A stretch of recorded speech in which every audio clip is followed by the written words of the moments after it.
Okay, we're here. We're here for another episode of Adventures in Business Live. We're working the switchboard back here. Mandy, how are we doing today? Your air traffic controlling, Amani. I see it. There's a lot going on there. Air traffic control here.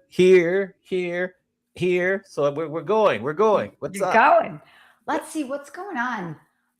We went to some thrift stores this weekend. Scoot and I did, just trying to augment the renovation house situation. So that's fun. I hadn't been to a thrift store in a while. That was super fun. Look at some unique mirrors and stuff like that. That was cool. Okay. And yeah, I don't know.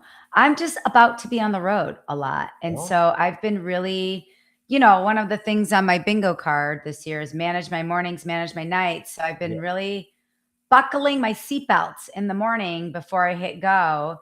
And I've loved it. And I'm really enjoying this. But I know this is fleeting because I know it's about to get nuts as it does that time of year, So I've been enjoying making my soup on Sundays.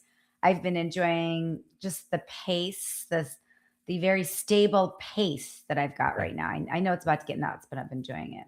All right. So ask me what I did this weekend. I was about to ask, but you were like so excited. I'm like, he's just going to go for it. What did you do this weekend, Amani? If you're thinking about sports that really caught your attention during the 2026 Winter Olympics, what are some of the sports that come to mind? Top 3. Curling. Okay. I went curling this weekend. You did? Was this your first time? First time. Okay. Tell me about it. And why did you go? Obviously the Olympics, but how did this come about? That's so exciting. So my friend Sandy from our improv team, it was her 40th birthday. So to celebrate her husband, her husband planned a curling outing. So in Vegas, there is a curling arena. You must go there. You must bundle up because it's cold inside. It's hot in Vegas. It was warm this weekend. And they teach you how to play curling. I'm still sore, by the way. It was 2 days ago. What parts of your body are sore? My legs for sure. My legs and like hip flexors or whatever.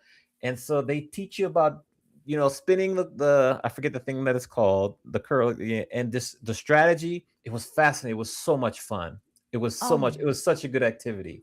Are you going to do it again? Are you going to take part in an intramural curling league now? Is this going to be part of your world? So that's the question. They do have a beginners league. I think it starts pretty soon, but they do have a beginners league.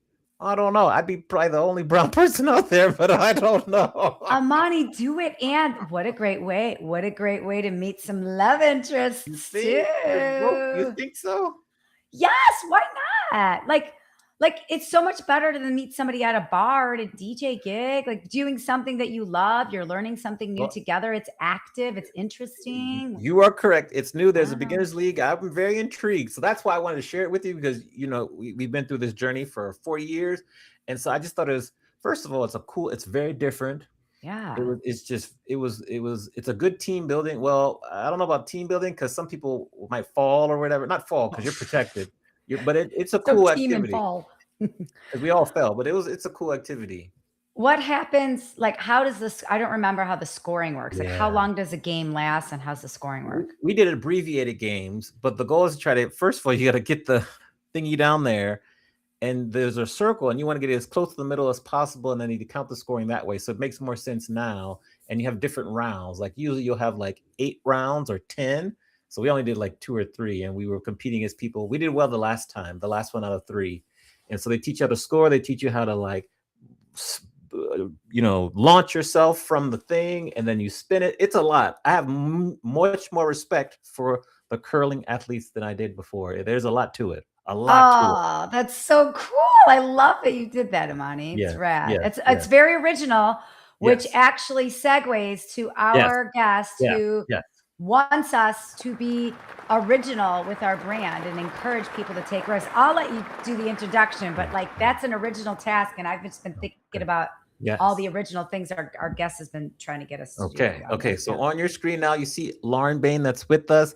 I met her through our community brand builders group. She's based down in Austin, Texas. And I just saw her in November, right? Yeah, we just saw her in November in the flesh. She's going to school us on all things branding, lots of cool ideas. She just recently made a brand shift, which we're going to ask about also. And she got some great ideas. And I think she's going to put us on the microscope. So we're going to welcome Lauren Bayne to the stage. Round of applause. Yay! Hi, Lauren. Nice to meet Hey, you. y'all. Hey, Yeah. so nice to be here. Thank you so much for having me. Yes, we're excited to have you. I have so many questions. I'm curious because one of the things that really, really drives both Mandy and my success is our brands, both our personal brands and then like our businesses. And it continues to grow, which is very encouraging. So we're just really excited to pick your brain. I love to kind of start with this first question in terms of 30 seconds or less. How would you describe who Lauren Bayne is? Oh boy, 30 seconds or less. Just like personality traits. Whatever you want to say. Most people describe me as funny, which is good. A lot of energy, enthusiastic, driven. I've always looked at things through the lens of creativity. So I think any good creative and entrepreneur will see a problem not necessarily as something that's anything more than just a challenge. And so for me, I just have always tried to solve problems through creative solutions. And from an early age was doing that, just, trying to sell things creatively. But yeah, I love my family. I'm a mom, I'm a wife, I'm a caregiver to my older parents, and I have friends and just loving life. All right. All right. Love that.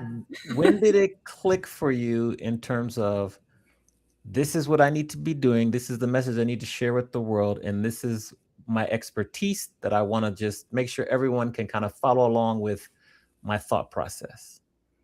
From an early age?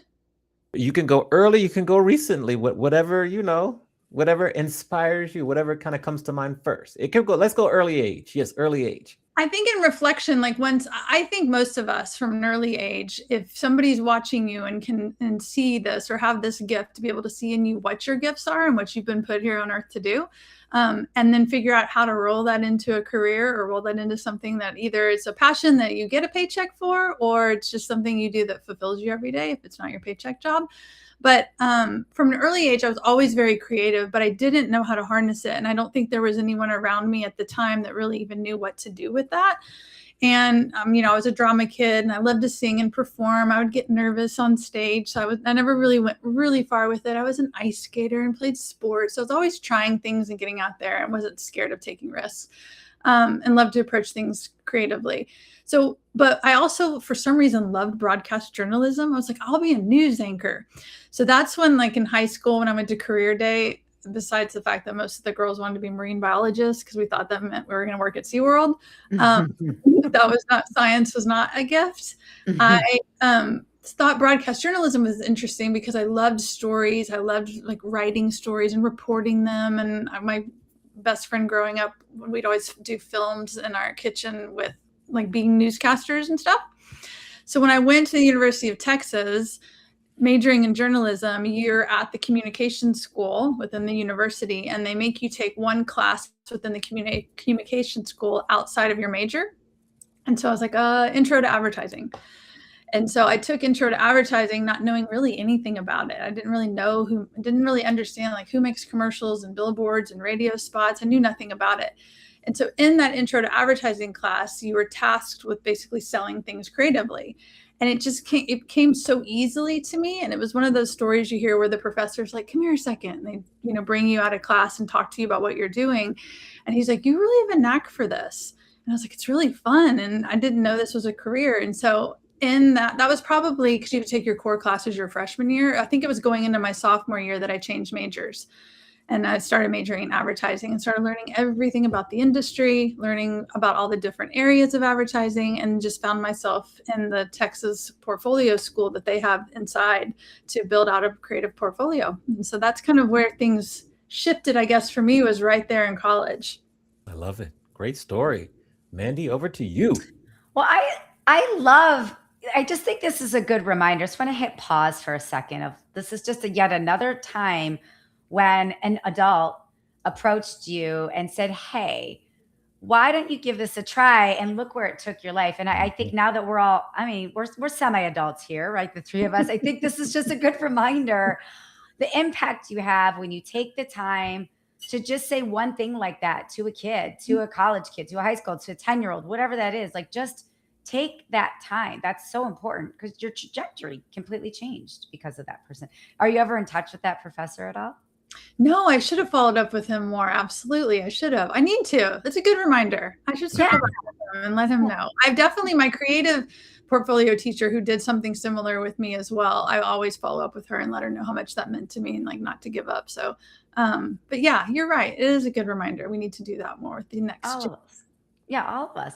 I want to talk about originality and how it wins every time, because you have said, originality wins every time. You really encourage people to take a risk on their own originality. So I want to take you back to, you just mentioned ice skating. I want to take you back to when you were a little girl, a young girl, an ice skater. And I want to hear about the award-winning Pee Wee Herman dance routine that you did on the ice. That's talked about. It's a perfect example of why originality wins. Oh, thank you. Yes. So I found ice skating at a birthday party too, Amani. That's so funny. You might become a curling person now. 2030 Olympics. Here we come. You never know. I went to an ice skating birthday party in middle school. I think I was in 6th grade. And again, it like came naturally and it was so fun. And I was doing a spin by the end. And so I'd never thought of it and asked my mom to do ice skating lessons. And so, I was older than most of the girls doing it at that point because you have to start at the very beginning and you have to work your way through every single level. And so I could win awards, but it wasn't like I wasn't doing like big award-winning performances. But they had this category called the spotlight category, and that's where you did have to still show off the techniques of that level you were on and be able to perform them, but the performance could be anything you wanted it to be, and they wanted it to be more entertaining. And they do similar things in the Olympics too, where you can just tell kind of that they're not performing as much for the points. And so you did get judged on your footwork, and your jumps and your spins, but you also got judged on the performance. And at the time, so if I'm in middle school, this is right in the 80s, and Pee Wee Herman's Big Adventure movie was super popular, and that tequila song and his dance was super popular. And I just was like, oh, that would be so fun to do that dance on ice. And so I took it to my coach and she's like, you would do it? And I was like, yeah, I would do it. And it is so fascinating to me because if I play a character or if I'm doing something that isn't me, I have way more, and maybe that's normal, like for actors too, but I just feel like I can take more risk because if I'm doing something else than just being me. So I wasn't embarrassed at all to put my hair back in a little bun and put on a red tie and put on a suit and go out there. And it just won every single time. And it was so fun. And it was also interesting too, because I was not nearly as nervous. All of my like jumps and spins were better than the performance that I had done earlier with the slow, beautiful music and the normal outfits and everything. So I just think about that story a lot as just proof of not only my own ability, but also just in general, like when you take risks and you try something different and you own it, you usually will come out. The ROI of being one of a kind is what I say a lot. And doing things differently, they become remembered. And it's part of the new acronym of my brand as well. And just like Amani was saying about that birthday party, you will remember that birthday party because it was original and different. Yeah. Let's talk about the ROI of your the new acronym of your brand. Right. So the remembered is in there. So it's called R.A.R.E. And unicorns are my logo, and unicorns are just a perfect metaphor to me of what I see when I see a business. I see just a sea of horses out there, and usually people with their gifts as well, but also in a business, I can see the unicorn part of their business and how they could stand out in their marketplace of horses. And so that's a rare breed of horses. It's magical and mystical. And so when R.A.R.E. came up for me and I was working on frameworks and methodologies, I was like, oh, this makes so much sense. It's not only an internal process with what I take my clients through. We reveal, we articulate, we render, and we execute. But it's also the outcome of what my clients experience with their brand. They're now recognized, they're adored, they're remembered, and they're entrusted. And so when we create these, I make sure that we check all those boxes so that they feel like, okay, yes, this is a rare breed of brand that's going out into the world. And so it just hits on so many levels. And that's something we could say about the Pee Wee Herman performance. He was recognized, he was adored, and the performance is adorable. It was remembered. And then the entrusted piece is like, I can trust people could trust me to do another performance like that and make them smile again, It was supposed to convert at that level. And so go through the R.A.R.E. again. So R is rare. Is recognized. So the brand is like first, like it's a recognizable brand. Like, oh, okay, this is different. This looks different. So that's recognized. R is recognized. A is adored. Adored. Yeah. Okay. And then you get And then other R is rare. Remembered. Okay. And the E. Entrusted. Okay. Got it. I got it. Okay. And then with the whole Pee Wee Herman thing, like I cannot stress enough. So, in doing research for this weekend, I saw your ice skating performance. When you told the story though, I did not realize that you were going to dress as Pee Wee Herman. That was a shock. That was amazing. But it sparked a story for me. I posted that on LinkedIn today of when I was a cheerleading coach all through high school and college. When I was in high school, I coached grade school. When I was in college, I coached high school. And we were an awesome team. The high school team was amazing. Technically, they had the acrobatics, they had everything, but like the competition started mimicking us and started beating us at certain things. Like they started I always thought that I was a good writer and I'd write like great cheer lyrics. Well, they started copying that. Or I thought that I had really, really cool moves. They started copying it. And there was this commercial. It was like this Buddy's carpet commercial. And the guy's back in Ohio, and he said, I don't care about making money. I just love to sell carpets, just like that. And it's one of those things you hear like over and over, like that 1-800 cars for kids. Like you hear these over and over. And I was like, what if we just put a local jingle in the middle of the routine? Like, what would happen? And so a couple of the girls and I went to a couple of Buddy's carpet stores, and they couldn't help us. So I called the corporate headquarters and I asked them, can I talk to Buddy? Like, I just need to talk to Buddy. They put Buddy on the phone, and Buddy actually recorded a thing for us for free. He didn't even charge us. We put it in the routine, and it did not match the routine at all. Like we had like dance music before, but we stopped in the middle and did one girl mouthed, I don't care about making money. I just love to sell carpets. And we went right back into the routine.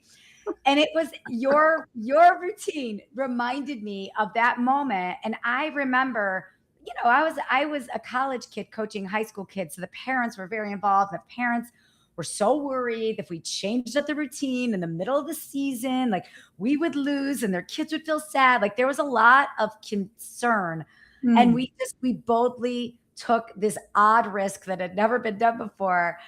And your story just really inspired me. And I'm sure it will inspire other people of like, take those risks, even if people tell you it's nuts, or even if people give a little trepidation. Like if you feel like it's going to happen, just do it. And that's what your little peewee Well, before Lauren responds, did you win? What happened? What the parents won. think? We won. We won the whole thing. And then it was so funny. A couple weeks ago, one of the girls that I coach sent me the YouTube link on Instagram. Yes. And my husband and I had watched it. I forgot about it. But then today I actually posted it on LinkedIn. All because of Lauren. Lauren inspired me to just remember how originality wins all the time. I love that story. Okay, I can't wait to go Great watch story. it. That's so It's a great story. Yeah. Lauren, what do you think are 3 of the most common branding mistakes that businesses, individuals make? That they think branding. So one is that they think branding is marketing. I've always said that marketing is like asking somebody out on a date, and branding or brand is why they say yes. So people want to distribute their offers and their business and get out there and start distributing. And I think marketing is distribution of brand.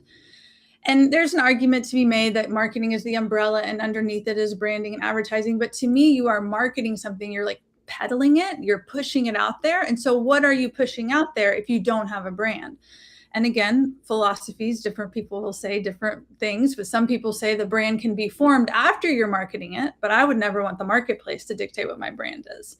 You know, marketplace can inform some business decisions, but I think that some of the best brands are the ones that take the time up front with their businesses to think about, okay, we've got this business idea. Now, what's the brand? How's that going to show up? What is the message? What is our why? You know, go through all of it. And it's the process I take my founders through, so that the visual and verbal brand ecosystem that we're experiencing is rewarded through the marketing, and it only makes the marketing jobs easier. And so I just see, so maybe problem 2 is more dollars being thrown at ads, more dollars being thrown at automations and funnels and lead gens and all these like sales and marketing things that can work. They can work, but I think that there's an underserved value because it's extremely hard to measure of people just wanting to work with you because your brand checks so many boxes for them that they really don't need to be converted because you already know who you're talking to, what they need, how you want to show up for them. And like, you know, I say a lot of times you can be the Chick-fil-A and have closed on Sunday values and gonna have these backed up drive-throughs forever, and people will know that that's who you are because you stick to it, you stand for something, and you communicate that really well through your brand and your experience too. So I just think there's visual and verbal identities and messaging that could be happening to give people an experience beyond just looking at it as like marketing lingo and transactional terminology. Okay. Great answer. In this current era of AI, why do you feel people are still afraid to take a risk to be a unicorn and stand out? In the age of AI, they're more scared to take a risk. Is that what you're saying? That's what maybe people are saying, yes, because everything is like this kind of this. You've seen a lot of sameness out there with like a lot of the content that's being shared. It's kind of, you know, all kind of looking the same. Okay. So if you're a founder, an entrepreneur, I think before AI, you would go to Squarespace or, you know, Etsy's and buy templates if you didn't have the money or the ability to actually have somebody sit down with your brand and figure out how that comes to life uniquely for you. And so that ended up generating kind of a sea of sameness. I think the fear of taking risks is because there's so much data now. And it really has disrupted my industry because our industry before was just radio, television, and print and billboards, you know, and we measured that off some Nielsen ratings and, you know, it was very basic. But we knew, and I use this example a lot too, that originality and taking risks is rewarded because what is the one day a year out of 365 days a year that people will gather around their television on a Sunday and watch a sport they may not even care about to watch the one thing they try to skip 364 days a year? The Super Bowl. Exactly. And why do they do that? Because the businesses are taking risks on this one day. And I've always said to my clients, why would you not do that the other 364 days? Yeah. Why do we not use this mechanism of advertising and branding as an entertainment? Like it's something that should reward the viewer. You're asking them to take time out of their day to look at your print ad, to listen to your radio spot, to watch your commercial. Why would you just do the less risky, best practice, gonna just convert on the back end to some sales that we used to not be able to measure as well. But now that there's data to show that people will convert with things that maybe aren't as original, I think it comes down to like really looking at the bigger data. But it's also, what I've seen is it's a founder-led decision. There are founders like Liquid Death, and there's founders of LaCroix, you know, or let's say Ozarka, because LaCroix is kind of a fun brand, but I don't know how intentional they were with it. And Liquid Death is valued at like $1.5 billion, some crazy amount. And they say nothing about what's in the water. It's not natural springs. There's not a certain amount of bubbles. It is all brand. And they were so intentional with that. And they created a cult following, and they stayed true to it. I mean, death to plastic and murder your thirst is super risky. But you can see what happens when you take that risk. Dr. Squatch went crazy with soap. You know, they're valued so high. So I think there's a world where both can exist. Dell does just fine selling computers. They're just, but I think on the stock ticker, Apple's doing better. And I don't know how many people line up for a Dell drop the way they do Apple. And to me, that's brand. That's the experience of brand. And so I think that people are afraid to take risks, either because they don't know how to, or because they're putting so much money behind this. And it's easier to measure an A/B tested idea versus just, I'm going to stay true to this. I'm going to put that carpet jingle in here anyway, even though all my parents are saying, oh my gosh, this is a terrible idea. And see people that are willing to take risks and that are, and it could have failed. It could have been terrible. People might have been like, why is she dressed up as a dude doing that tequila dance? She's in seventh grade, you know? But I think the majority of the time we appreciate risk takers, and we like disruptive, kind of sometimes polarizing content. So so why they're afraid is because normally they're spending money and they want to do something that's safe and more expected. So one more follow-up, then I'll shoot it back to you, Manny, because I know it's so many. I told you. I know, we get so many. Yeah. I tried to warn you. What are some newer up-and-coming brands that you have your eye on, that you feel confident that they'll break through also in the way that you were just speaking about Dr. Squatch and the murdering the plastic brand? Liquid Death. Liquid Death, excuse me. Yes. Well, I was just drinking one, but she's already sold for $1 billion to Pepsi. Poppy's one. Up and coming brands. All I can think of are the ones that I already love, like Warby Parker's done a great job. With the glasses, yeah. I mean, glasses. I don't know any up and I mean, like, no, Yeti's been around for a long time, but that's a perfect example of how did you get people to spend $100 on a drink cooler? No one would have ever thought that before. And $40 on a cup. That's brand. I don't know any of them. Those are two good examples, though. Those are two good. Yeti and Warby Parker. I like those. So those are good. Okay. Mandy, thanks for your patience. Carry on. Well, I want to continue with the brand, because you talk a lot about how your brand should make people feel a certain way. So I wanted to ask you, what are a couple things people can do to allow people to emote about their brand right away? Like, is there anything that people can move the needle on that will make people feel a way about them? I think a lot of times people want to sell the product and not the problem they solve. So I think thinking about a problem in general, you usually have a feeling to a problem. So if you can stand in your consumer's shoes and think about, like, what is the problem we are solving for them? And then what transformation are we giving them on the other side? You can usually uncover some emotions in there that you can leverage or exploit in a good way, so that you are the answer that they're like, thank you, I feel seen, I feel heard.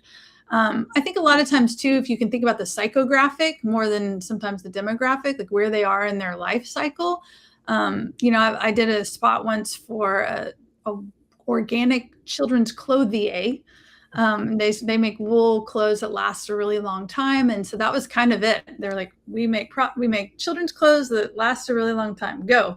So I had to kind of dig into that. But because I do traditionally lean toward what is some emotional hook or what is something that people can relate to, I thought about the timeline of a kid growing up and how they grow up from 3, 4, 5. And when they get to 5 and they're leaving for kindergarten, the difference in those 3 years so quickly, but that he could still be wearing the same shirt throughout those 3 years. And so we just told a story around that emotion so that mothers felt seen while also selling the product attribute at the same time. And so really creativity typically is just a combination of two different things or two things that haven't been connected by a metaphorical dot sometimes, or a story. And so that's what I try to do, at least with the branding as well. Like that's an example of an ad campaign execution, but that can come from where the brand started, is dialing in on that emotion that our clothes last a long time because you want your children memories to last a long time in them, Mm-hmm. So that's one. Yeah, and like with creativity, I think I'm looking up on my vision board right now. It literally says create. Like I want to do more creating this year, and I think as kids, we're creating all the time, whether we know it or not. And then it falls off as adults, right? We get busy. We think we don't have time, but it's more important now as adults to create. So, what would you say to people who say, like, I don't have time to create? Like, I know this is very important, but how do you help people create space to create? I was thinking in this podcast that I was not going to cry, but you said, here it comes. You said something about being a kid. And so the answer will be a workaround to it. But I think I don't have the time to create is the looking at your word create on the vision board. It reminds me of my son when he realized that he couldn't dig a hole under his bed and go down to this world that he wanted to create. And when I watched that click for him, and he was like, I don't know, 8 years old, 7 years old. And he's like, I just realized, Mom, I can't dig through the house and into the ground and make this underground world where I can open the door and go down into this cave. And his just mind went crazy. And I remember feeling so sad for him because I was like, he reminds me so much of Peter Pan. And I was like, it's that Peter Pan feeling. And so it made me in that moment be like, well, yes, you can create. Yes, we can. We can figure out how to do this. And I remember him feeling frustrated because my ideas were not exactly digging up the ground, but I was trying to, influence him to think a little bit differently about how he could access that imaginary world that he wanted to create. So I think in the I don't have time piece, I say that all the time, and I always feel bad because we will make time for the things that matter for us, for sure.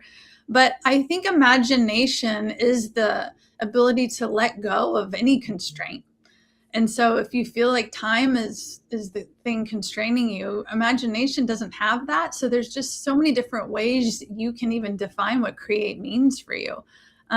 So yeah, for me, I just think finding with what outlet, we even have Amani on here. He's so artistic and his outlet is music. And there's a million other things you do, but I think figuring out what your outlet for creativity is, and it doesn't have to be content creation, traditional content creation.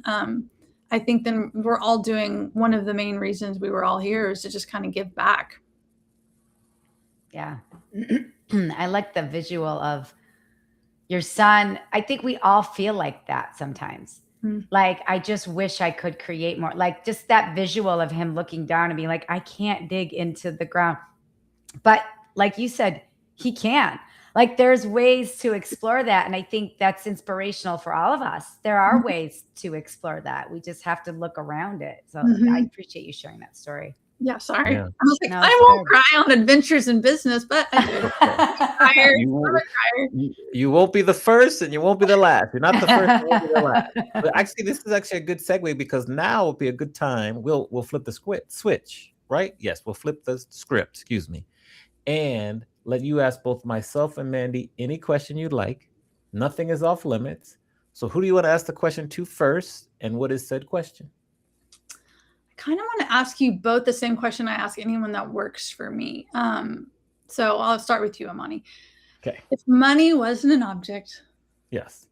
And like you went out to the Vegas tables and you just hit it and you just got $50 million. Okay. Right. And so, yeah, money's not an issue. What would you want to do next? What's your, like, how would you want to spend your day? And not like, I want to take the money and go buy something. Like, what is the thing you would want to do to be productive at that point?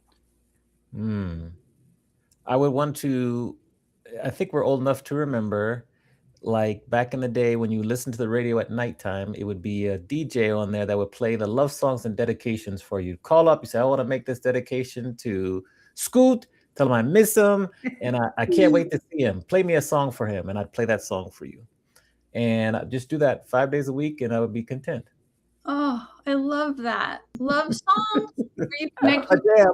I love a good slow jam. Let me tell you, I love a Mm, good slow jam. Amani, you're like And a modern day Delilah. You will be a yes, modern yes, day Delilah. Delilah's good. You're Mhm. thinking like Melvin Lindsay from back in the day, Quiet Storm. I forget Art LeBeau was West Coast based in LA. There's certain notable like love song slow jam DJs that come on at nighttime. Nowadays the format is kind of gone by, but I would figure a way to bring it back and just have people call in or message and say, "Play me a song. What song are you gonna play?" Please do that. You can just do that as an Instagram channel. I could do that. I know that, but there's certain licensing things. But it's as you Oh, see, it's top of mind. As you see, it's top of mind. So I'm gonna try to figure out how to make it happen. But okay, that's good. you give me $50 million, I pay off my house, all my bills, get a place in Costa Rica, and I'm good to go for the rest. I love Yes, that. I love that. Okay, is it bad if I ask the same question to Mandy? Oh no, these Okay. are your rules. Yes. Same question, because I love hearing it because it's fascinating to me. Well, you answer first, and then I'll say why. I mean, I would do something real similar to what I'm doing, just without as much restriction, not restriction, time restriction. Like I would still work out in the morning, but my workouts would just be a little bit longer. I would linger in the shower a little bit longer. I would meditate a little bit longer. I would write, I'm an author, I write books, but I would probably write all day because I'm in a flow state when I'm writing. I would daydream more. I would wander. I love wandering and wondering. I just, I would eliminate the time that my time constraints are like, I can only do this for 15 minutes because I only have without time constraints, like I can just wander and wonder. And my husband and I actually just had a vacation like this. We went to Paris, and that was one of the things we said during Christmas is like, we are not going to make many plans. We're going to wake up, we're going to wander, we're going to wonder. And it was the best trip we've ever taken. We've been together 16 years. We've taken many trips. It was the best trip because we didn't give ourselves the time constraints. I think money equals time. And I think removing the money and the time thing, I would just wander and wonder and write a whole lot more. I love that. That's so cool. Both of y'all are still going to be doing things that are related to what you do now. So that's a good thing. That means that you're not too far off from doing the job that you love. That's great. Yeah. I'd keep the podcast. I'd keep most of the things that I'm already doing. I would just not have any time constraints surrounding it. That's great. Yeah. What advice do you give newer entrepreneurs who are just getting started that want to get everything aligned the right way as they move forward in terms of brand and their branding? What advice do you share with them? Golly, there's so many different types of entrepreneurs and industries because there is, I would say always like, let's get your brand foundation set. But there is an argument to be made for some people to go MVP their product and just go see, do I have a minimal viable product? Can I really sell this? Do the people really want this? There might be a little bit more market testing to be done. But if you have the money and the ability to just launch, then definitely getting the brand foundation and making sure that the story's there, who you're talking to is their kind of fundamental messaging and positioning. And then creatively, how does that express and how does that show up? So I think spending time on that and making sure it's something you really love, because if most entrepreneurs, they're the first person selling their business. And so they've got to really love it and really feel like this is my baby, this is hitting, and this is exactly what I have to look and sound like, because then it's just easier to get people on board and start your audience. But then also, I think having a really strong network of other entrepreneurs, knowing you're going to fail, that's part of it. And then I just have to say, because I don't think enough people say this, is unless I'm doing something wrong, but I'm not. There's so many people out there saying I'm a 7-figure founder and an 8-figure founder, and I make $500,000 a month, and I did all these sales and all this stuff. And so I think for some entrepreneurs starting out that might see some of that content, that can be scary, or that can be the expectation. So I just think being careful with some of those sound bites, but also just knowing that there is a big investment of money to really be successful as an entrepreneur that I think a lot of people don't really talk about enough. Yeah. You know, we hear about Sarah Blakely taking $5,000 and starting Spanx, and you're like, but how are you paying your bills? And yes, she was selling machines door to door, but I would love more stories of entrepreneurs really talking about that, or saying, you know, I have heard one of my favorite entrepreneurs, and I'm going to interview him for my magazine, The Unicorn Society, but Jesse Cole of the Savannah Bananas, Yes, yes, great brand, Yeah. great brand. Yes, Great brand, love him, love everything about it. He's so vocal with all of his misses and how much money he lost doing these and some of these expensive decisions and things that happened and why he did this. So I love that. So I would, tell an early entrepreneur to make sure you're equipped with some of those battle stories, or put blinders on and go full steam ahead and go yeah, for it. Just see what happens, because most entrepreneurs are willing to take risks because they're already doing that as a founding your own business and not going to a paycheck job. But also that if you're willing to take risks, then you're just going to know that there's going to be failures along the way. yeah. Now And that's we met in Brand Builders Group, and I always love to ask other Brand Builders Groups members of the community, how has being in that community helped you personally and professionally?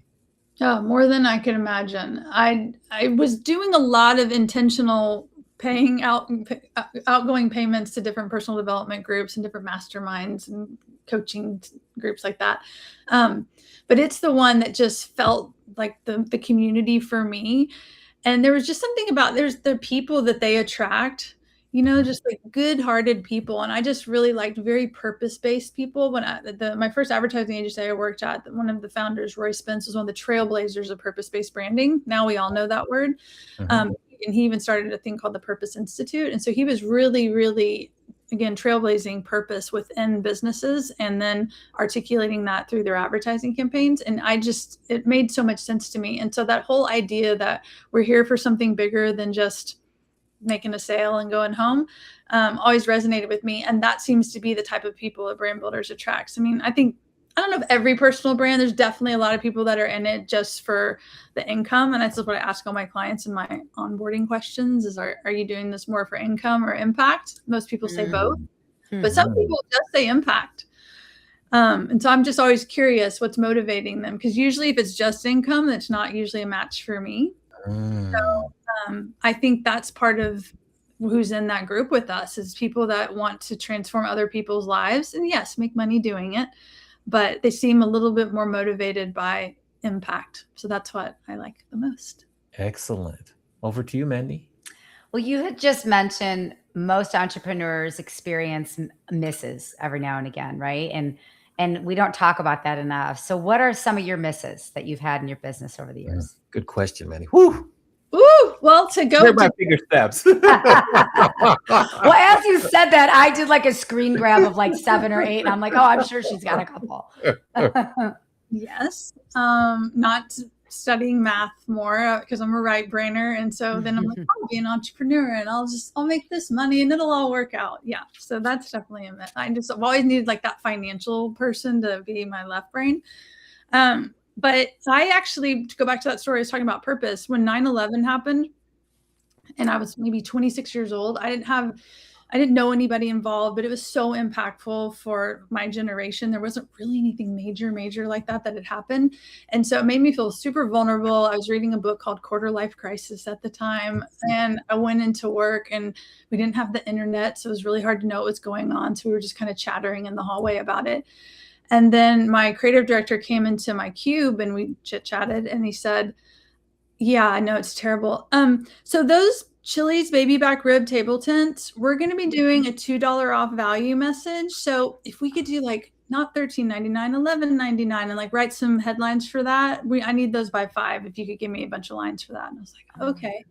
And so when he walked out of my cube, I was like, oh my gosh, I never thought about this. I am just selling ribs for a living. Like I didn't think about like what the craft of what I was doing, like I knew that I was going to try to win awards and do what the client wanted, but I never thought about like the end goal of the work and what we were doing. And I was like, I was just helping him sell ribs. Now it was the mindset I was in for sure at the time, because if the strategy department had come down and said, no, now more than ever, we need to gather around a hot plate of food with our family and friends and loved ones, and you can do it for $2 off. Like maybe if there had been some purpose around that strategy. And that was also something hard for me as a creative, is the strategy department is what would bring you your positioning. And I'm just like really like I see strategy so clearly that it was hard to stay in that lane when I was like, wait, what if we did this? And I wanted to reposition messages a lot, but that wasn't the lane I was in, which is why chief brand officer and being like that role, I can do both creative and some of that creative strategy. So, but that set me forth on a journey professionally where I was only wanting to work on brands that had more of a purpose. And I asked to be on like United Health and Race for the Cure. And then ultimately really want to start my own business. So the first risk I took, or the first miss, was just like leaving that corporate job and starting Austin Outdoor Kids, and adventure excursions company for elementary age kids, with nothing but a big idea and just catch, what is it? Jump and the wings will form. Yeah. So I guess we could call that a miss. They really, did I say misses? Misses, or I should say lessons. You know, they're all lessons. And I don't think I knew that to look at them that way. And I think now at this stage of life, and I'm in environments where people are like, you're so lucky you had that miss because now you have a huge lesson. Not everyone gets that lesson. I'm like, okay. So like a reframe of the misses. Yeah. I agree. Yeah. Now, if we're going to go back to graduation day at University of Texas, we're in Austin on 6th Street, and we're partying, and you walk outside and you meet today's version of yourself. What advice would you give the younger version of yourself who's just graduating from Austin based on everything you've learned and experienced in life so far?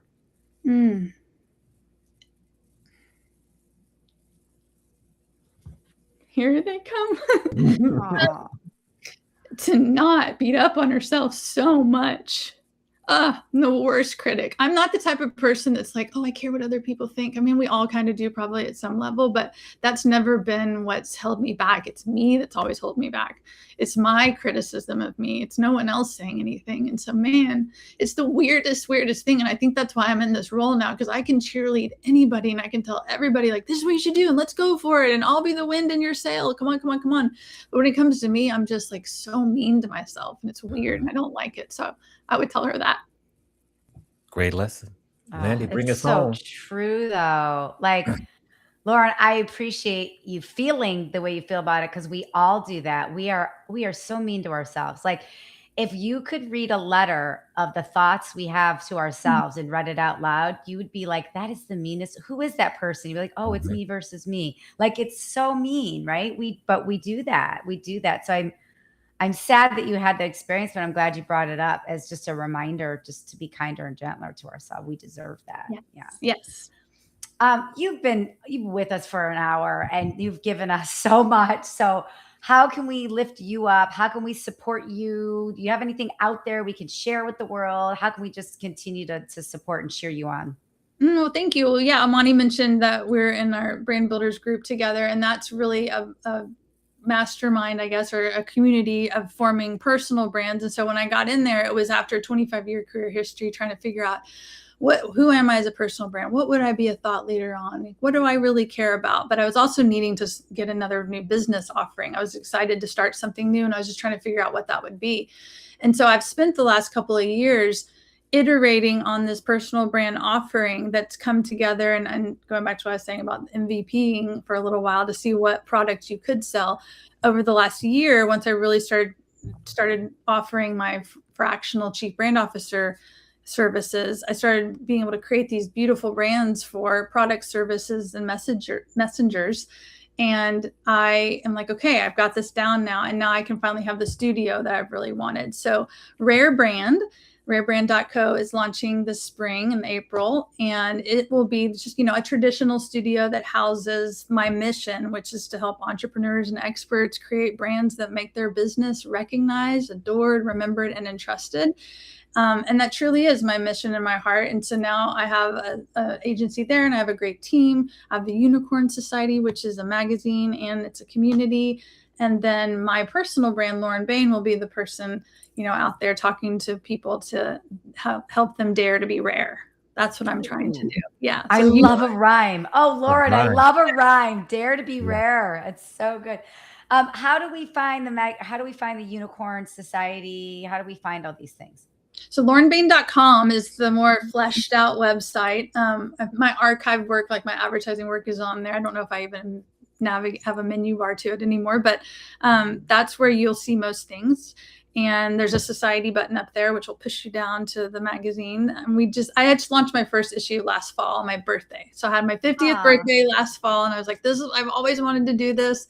And so right now it's probably more of a portfolio piece. But then at the start of this year, I got to interview Allie Webb, who started Dry Bar and Messy. And so she's going to be my cover story now for the Q1 2026 magazine. So that's there. And then just started kicking off community too, with having these kind of monthly meetings. And yeah, so that's all there on laurenbayne.com. And then rarebrand.co is just a landing page right now that you can get on my list to find out what's all going to happen with that.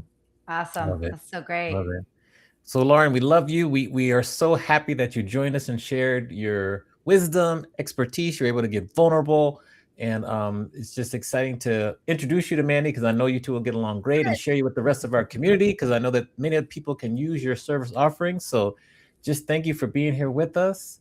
We'll give you a round of applause. We'll put you back in the green room, but just thanks again. Just great conversation we had with you today. Thank you guys so much. It was so fun talking with you guys. Flew by. Yeah, yes. Thank Stay you in for the green being room with here, us. Lauren. You're the best. Yes. We'll give you a round of applause. Stay there. Okay. See, now you can't hear the applause, but the audience does. So yes. All right, Mandy, we're done. Another great episode. Who do we have to look forward to next week? We have an amazing human on the show next week. We have Megan Riley, president of events and coaching for Jesse Itzler. She's a former podcaster. Her podcast was top 12%. She's a top professional speaker. So I met her recently and fell madly in love with her. And so I'm excited to share her with you and with the audience. But with Megan Riley next week. Love it. Thanks again to Lauren Bayne for dropping by and talking with us. Make sure you subscribe to our channel on YouTube. Share this, whether you're watching or listening, with a friend. And don't forget to leave us a rating and review. And with that, we will see you all next week live, for now, 4 p.m. on the East Coast, 1 p.m. on the West. Thank you for watching and listening, everyone. Bye-bye. Bye.